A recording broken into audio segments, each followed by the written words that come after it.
Details చూస్తే మాజీ మంత్రి మల్లారెడ్డి భూ వివాదంపై అధికారులు దర్యాప్తును ప్రారంభించారు. కట్టుదిట్టమైన భద్రత నడుమ భూమిని రెవెన్యూ అధికారులు సర్వే చేస్తున్నారు. మీడియాతో పాటు ఎవరిని అధికారులు లోపలికి అనుమతించడం లేదు. 82, 83 సర్వే నెంబర్లకు చెందిన డాక్యుమెంట్లను ప్రస్తుతం అధికారులు పరిశీలిస్తున్నారు. 2 వర్గాల ఫిర్యాదు మేరకు కూడా ఈ సర్వే చేపట్టినట్టు తెలుస్తోంది. ఇరు వర్గాల స్టేట్మెంట్లను కూడా పోలీసులు రికార్డ్ చేశారు.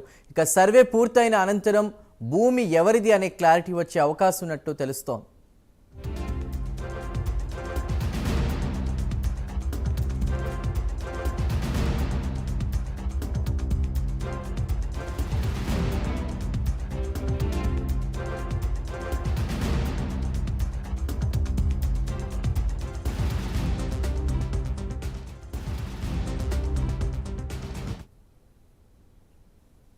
మాజీ మంత్రి మల్లారెడ్డి భూ వివాదంపై అధికారులు దర్యాప్తు ప్రారంభించారు. కట్టుదిట్టమైన భద్రత నడుమ భూమిని రెవెన్యూ అధికారులు సర్వే చేస్తున్నారు.